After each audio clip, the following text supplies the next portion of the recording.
क्योमासा नामको यो गोरिला अहिले सामाजिक सञ्जालमा निकै भाइरल भइरहेको छ र खास गरी जापानको चिडियाखानामा बस्ने यो गोरिला आफ्नो महिला साथीसँग झगडा गरे पछाडि यसरी टाढा गएर आफू निराश भए जस्तो मैले गल्ती गरेँ कि भन्ने खालको महसुस भएको यो भिडियो अहिले निकै भाइरल भइरहेको छ र धेरैजनालाई लाग्न सक्छ कि मानिसहरू मात्र झगडा गरे पछाडि अथवा केही चियो चर्चा गरिसकिसके पछाडि चाहिँ मैले बेकारमा यो गरेछु भन्ने खालको लाग्न सक्छ र यो भिडियो एकजना भिडियोग्राफरले खिचेका थिए जसमा चाहिँ यो गोरिला चाहिँ झगडा गरे पछाडि चाहिँ आफूभन्दा टाढा रहेको आफ्ना महिला मित्रलाई हेर्दै निहाल्दै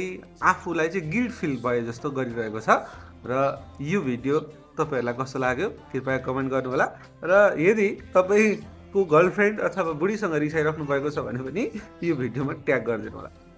क्योमासा नामको यो गोरिला अहिले सामाजिक